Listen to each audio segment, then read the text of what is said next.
হযরত জাকারিয়া আলাইহিস সালামের যুগের কথা বলছি। সেই যুগে হান্না নামে একজন পূর্ণবতী নারী ছিল।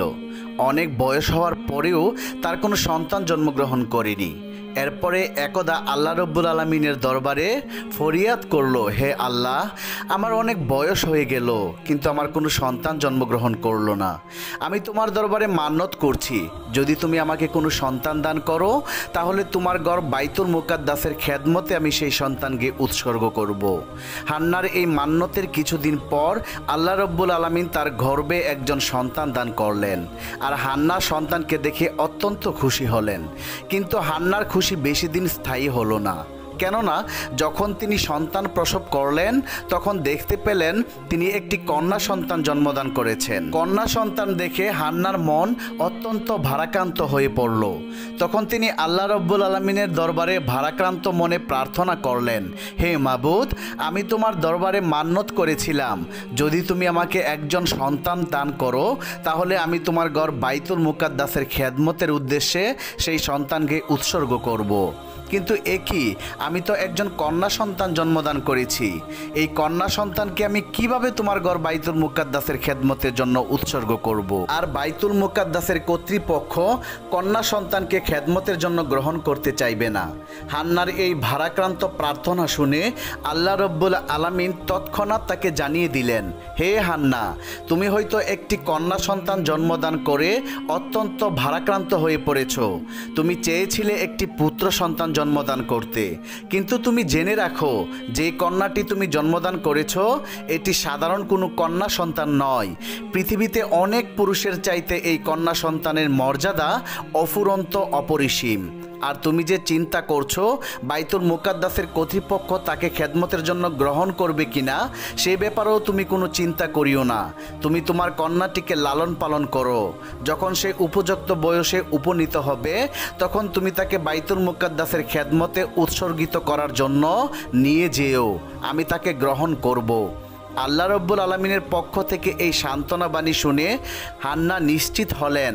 অতঃপর তিনি তার কন্যা সন্তানের নাম রাখলেন মরিয়ম এবং আল্লাহ রব্বুল আলামিনের দরবারে তিনি দোয়া করলেন, হে আল্লাহ, মরিয়মকে এবং তার ভবিষ্যৎ বংশধরদেরকে তুমি কবুল করে নিও এবং তাদেরকে শয়তানের ধোঁকা থেকে হেফাজত করিও।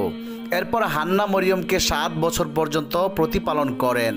সেই যুগে বাইতুল মুকাদ্দাসের ইমাম ছিলেন হযরত জাকারিয়া আলাইহিস সালাম।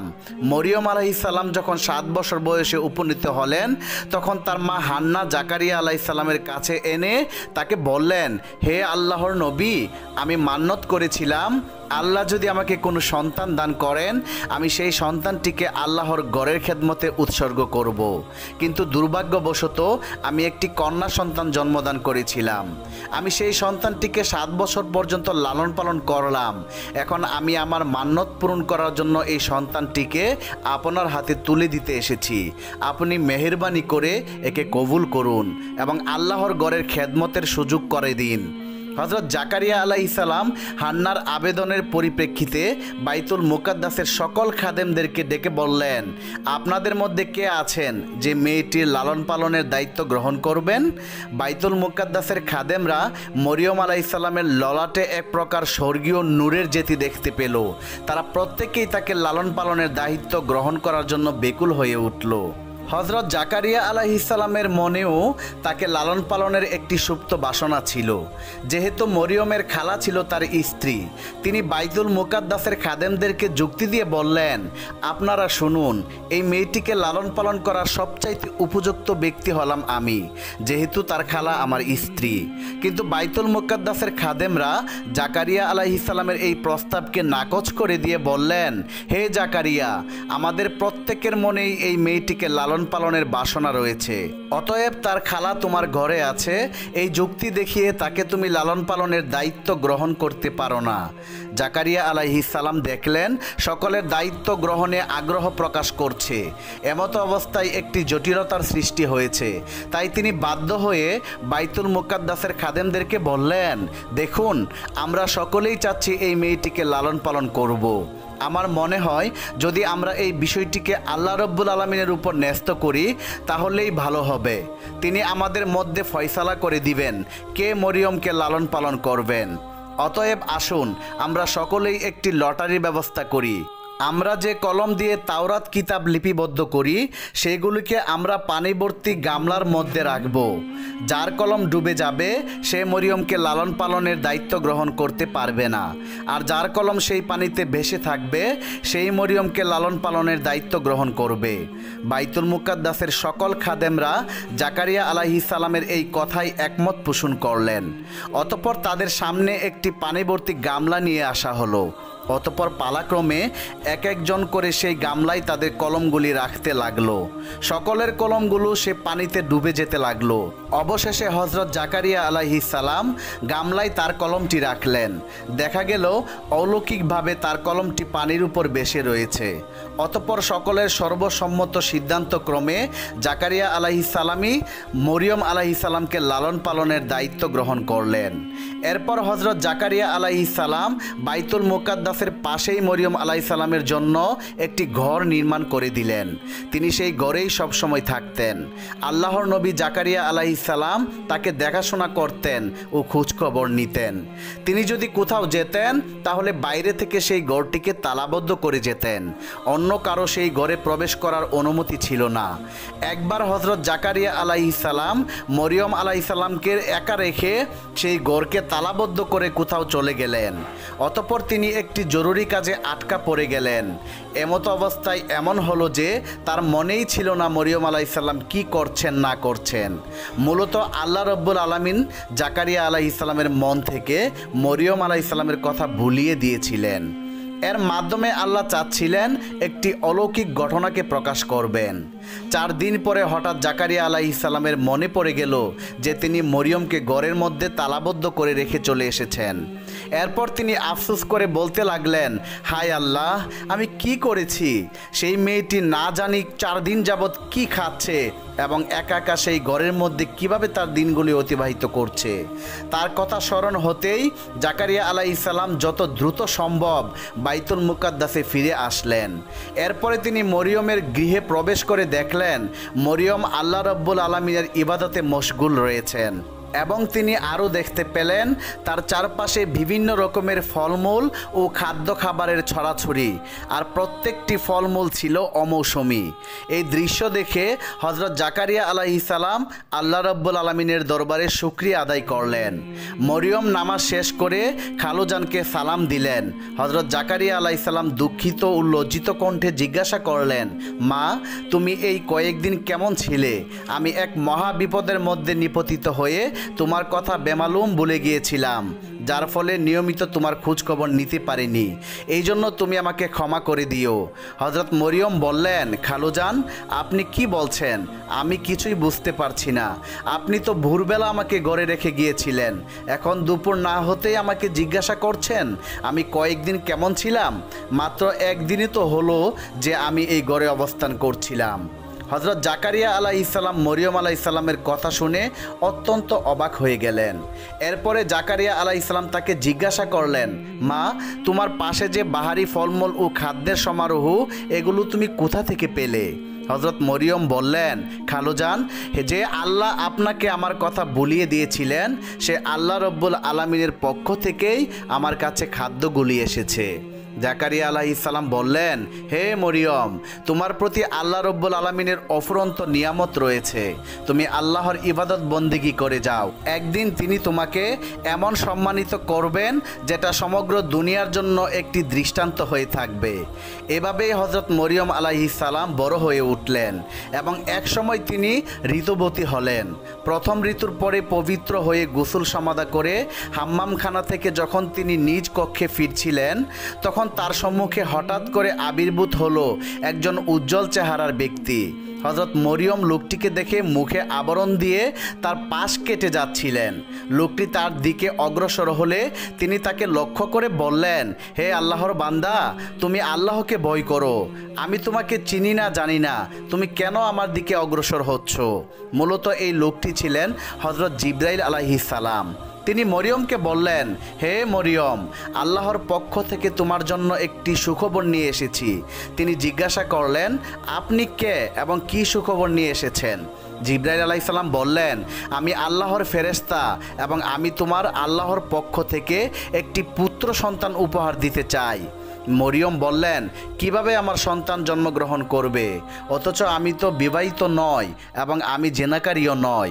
আমাকে আজ পর্যন্ত কোনো পুরুষের স্পর্শ করেনি। জিবরাইল আলাইহিস সালাম বললেন, হে আল্লাহর বান্দি, তোমার প্রভু বলেছেন এটা তার জন্য অতি সহজ এবং তিনি এটাকে মানুষের জন্য নিদর্শন ও তার রহমত হিসাবে প্রতিষ্ঠা করতে চান। আর এই কাজের সিদ্ধান্ত আল্লাহ রব্বুল আলামিন পূর্বে নিয়ে রেখেছেন। তিনি তোমার গর্ভে কোনো পুরুষের স্পর্শ ছাড়াই একজন পুত্র সন্তান দান করবেন। অতঃপর হযরত জিবরাইল আলাইহিস সালাম মরিয়ম আলাইহিস সালামের মুখে একটি ফু দিলেন। এরপর তিনি অদৃশ্য হয়ে গেলেন।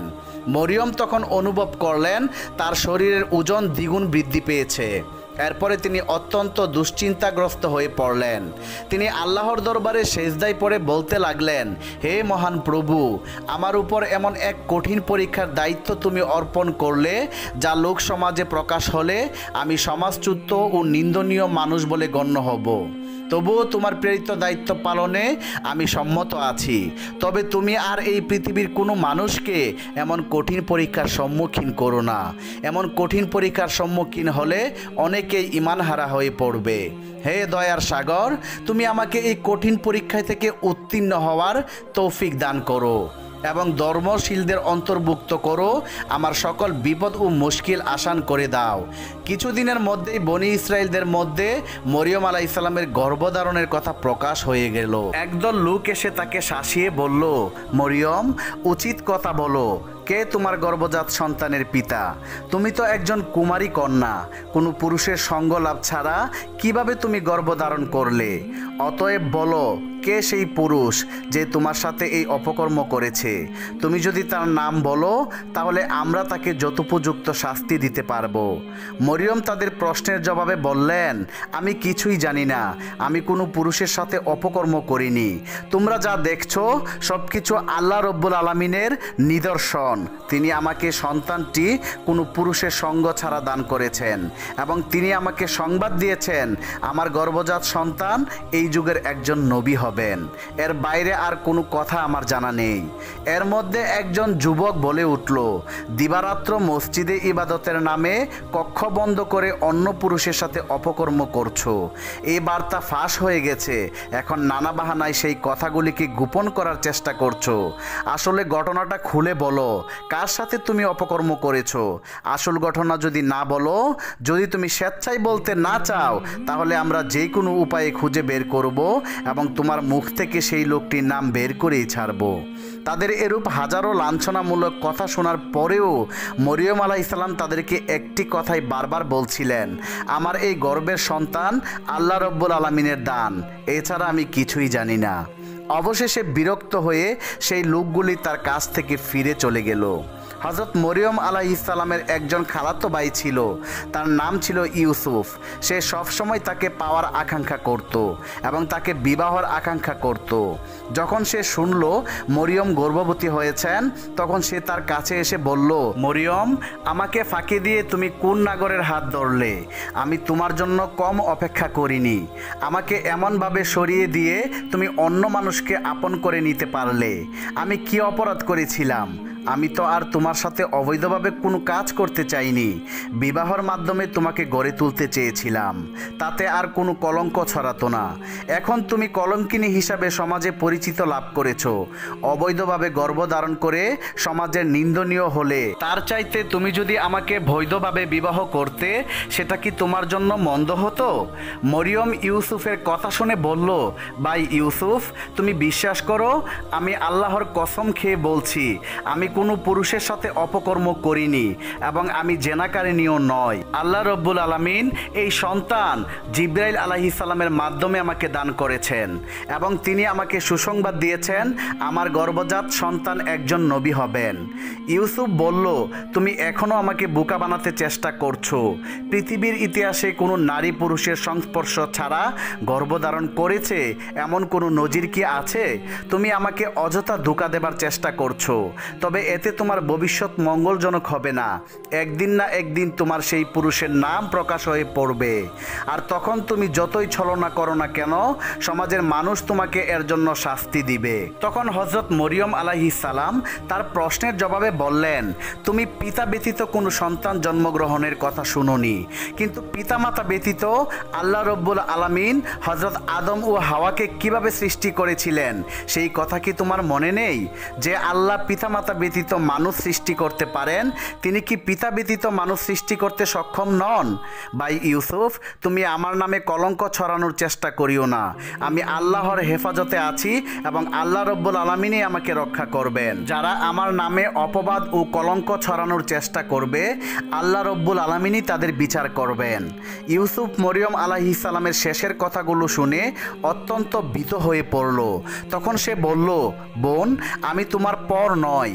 তুমি যা বলছো তা যদি সত্যি হয় তবে আমি তোমাকে সাহায্য করব এবং তোমার উপর অপবাদ দানকারীদের সমুচিত শাস্তি দেব, কিন্তু তার পূর্বে তোমাকে সত্যবাদিতার জন্য তোমাকে প্রমাণ দিতে হবে। হযরত মরিয়ম আলাইহিস সালাম তখন বললেন, এই জন্য তোমাকে কিছুদিন অপেক্ষা করতে হবে, তখন তুমি নিশ্চিতভাবে আমার সত্যবাদিতার প্রমাণ পাবে। এরপরে ইউসুফ মরিয়ম আলাইহিস সালামের কাছ থেকে বিদায় গ্রহণ করেন। তারপর হযরত মরিয়ম আলাইহিস সালাম পুনরায় আল্লাহ রব্বুল আলামিনের ধ্যানে মগ্ন হয়ে গেলেন। তিনি আল্লাহ তাআলার কাছে করুণ সুরে আবেদন জানালেন, হে দয়ার সাগর, তুমি সমুদ্রকে পাহাড় এবং পাহাড়কে সমুদ্রে পরিণত করো। তুমি ফকিরকে বাদশাহ এবং বাদশাকে ফকিরে পরিণত করো। অতএব আমার এই দুর্দিনে আমার উপর অপবাদ দানকারীদেরকে তুমি অপনোদন করে দাও। আমি এই অপবাদের তীব্র আঘাত আর সহ্য করতে পারছি না। এ সময় হযরত জিবরাইল আলাইহিস সালাম মরিয়মের কাছে এসে বললেন, হে মরিয়ম, তুমি নিরাশ হইও না। তোমার প্রতি আল্লাহ তাআলা বেগবান রয়েছেন। বিদ্রুপকারীদের সাময়িক বিদ্রুপে তুমি অধৈর্য হয়ে পড়ো না। আল্লাহ তাআলা শীঘ্রই অপবাদ দানকারীদেরকে সমুচিত জবাব দিবেন। তুমি সমালোচকদের জবাব দিতে গিয়ে তোমার মূল্যবান সময় নষ্ট করো না। সর্বদা আল্লাহ তাআলার ইবাদত বন্দেগীতে মশগুল থাকো। তিনি সর্ব অবস্থায় তোমাকে হেফাজত করবেন। এভাবেই হযরত মরিয়ম আলাইহিস সালাম কেঁদে কেঁদে দীর্ঘ 10 মাস 10 দিন অতিবাহিত করেন। তারপরে হঠাৎ একদিন তার প্রসব বেদনা শুরু হলো। তখন তিনি ঘর থেকে বেরিয়ে এক বিরাট মাঠের দিকে পাড়ি জমালেন। যে মরুভূমিতে হযরত মরিয়ম আলাইহিস সালাম সন্তান প্রসবের জন্য গিয়েছিলেন সেই স্থানটির নাম ছিল বাইতুল আম। স্থানটি ছিল বাইতুল মুকাদ্দাস থেকে 12 মাইল দূরে। সেখানে পৌঁছে তিনি একটি খেজুর গাছের নিচে উপবেশন করলেন। তখন তার প্রসব বেদনা ধীরে ধীরে তীব্র হতে থাকে। একদিকে প্রসব বেদনা, অন্যদিকে চলছিল মানুষের সমালোচনার ভয়। এ কারণে হযরত মরিয়ম আলাইহিস সালাম বেদনায় অধৈর্য হয়ে বললেন, হায় আল্লাহ, আমি যদি পৃথিবীতে জন্মগ্রহণ না করতাম তাহলে কতই না ভালো হতো। এরপরে হযরত মরিয়ম আলাইহিস সালাম একটি ফুটফুটে পুত্র সন্তান জন্মদান করলেন। তিনি যখন এমন চিন্তায় অধীর ছিলেন আর তাকে সাহায্য করার মতো সেখানে কেউ ছিল না, তখন আল্লাহ রব্বুল আলামিন হযরত জিবরাইল আলাইহিস সালামকে সেখানে অবতরণ করেন এবং হযরত জিবরাইল আলাইহিস সালাম মরিয়মের পাশে একটি সুন্দর বেহেশতি নহর সৃষ্টি করে দিলেন। এরপর তাকে নির্দেশ করলেন, মরিয়ম, তুমি ঝর্ণার পানি ও বৃক্ষের খেজুর ভক্ষণ করো। এরপর হযরত মরিয়ম আলাইহিস সালাম খেজুর খাবার ইচ্ছা করা মাত্রই খেজুর বৃক্ষটি তার মাথা মরিয়ম আলাইহিস সালামের কাছে ঝুঁকিয়ে দিলেন। এরপর হযরত মরিয়ম আলাইহিস সালাম বৃক্ষ থেকে খেজুর ভক্ষণ করলেন এবং নহর থেকে পানি পান করে অনেকটা সুস্থ হয়ে উঠলেন। অতঃপর জিবরাইল আলাইহিস সালাম তাকে বললেন, মরিয়ম, তুমি তোমার অপবাদের ব্যাপারে কোনো চিন্তা করিও না। লোকেরা যদি তোমাকে এই সন্তানের ব্যাপারে কোনো কিছু জিজ্ঞাসা করে তাহলে ইশারায় তুমি তাদেরকে বলে দিও আমি রোজা রেখেছি। বনি ইসরাইলদের যুগে রোজা রাখা অবস্থায় কথা বলা নিষিদ্ধ ছিল। তোমার পক্ষ থেকে তোমার নবজাতক পুত্র আল্লাহ রব্বুল আলামিনের কুদরতে তাদের সকল প্রশ্নের উত্তর দিয়ে দিবেন। ছেলেকে কুলে তুলে নিয়ে হযরত মরিয়ম আলাইহিস সালাম অবশেষে তৃপ্তি লাভ করলেন। তিনি অপলক চোখে ছেলের মুখ পানে তাকিয়েছিলেন। এমন সময় ছোট্ট ঈসা আলাইহিস সালাম বলে উঠলেন, হে আমার আম্মাজান, তুমি আজ পূর্ণবর্তী হয়েছো, কিন্তু আজ তোমাকে অভিনন্দন জানানোর মতো কোনো লোকজন তোমার কাছে নেই।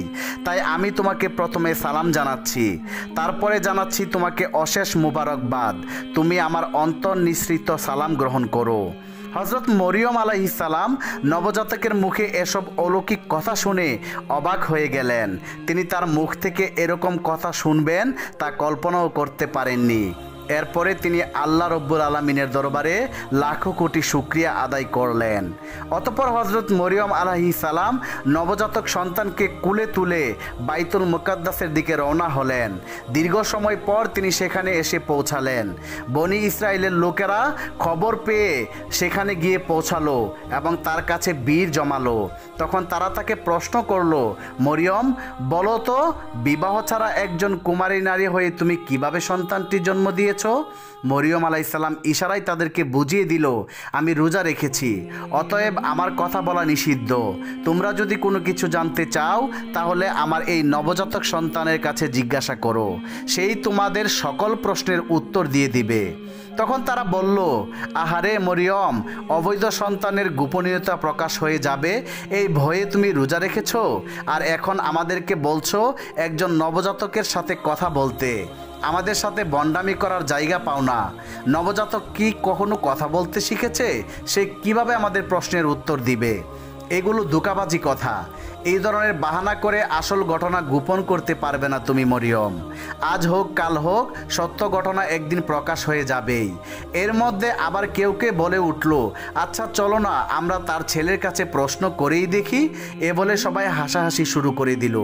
তারপর তারা হযরত ঈসা আলাইহিস সালামের কাছে প্রশ্ন করলো, হে মরিয়মের পুত্র, তোমার পিতার পরিচয় কি? তুমি কিভাবে তোমার মায়ের গর্ভে আসলে? তখন হযরত ঈসা আলাইহিস সালাম আল্লাহর কুদরতে বলে উঠলেন, আমি আল্লাহর বান্দা, তিনি আমাকে কিতাব দান করেছেন এবং নবী বানিয়েছেন, আর আমি যেখানেই থাকি না কেন আমাকে বরকত দান করেছেন। তিনি আমাকে আজীবন নামাজের আদেশ দিয়েছেন। যেদিন আমার জন্ম হয়েছে সেদিন আমার মৃত্যু হবে, এবং যেদিন আমাকে আবার পুনরায় জীবিত করা হবে সেদিন পর্যন্ত আমার উপর আল্লাহ তাআলার সালাম ও রহমত বজায় থাকবে। তোমরা আমার দাওয়াত কবুল করার জন্য প্রস্তুত হও, আমি শীঘ্রই তোমাদের মাঝে দাওয়াত পৌঁছে দেব। বনি ইসরাইলরা নবজাতকের মুখে সমস্ত কথাবার্তা শুনে হতভম্ব হয়ে গেল। কিছুক্ষণ পূর্বে যে শিশুর জন্ম হলো মাত্র, সেই শিশু কিভাবে কথা বলছে? এটা তো এক নজিরবিহীন ঘটনা। কারো মুখ থেকে আর কোনো শব্দ বের হলো না।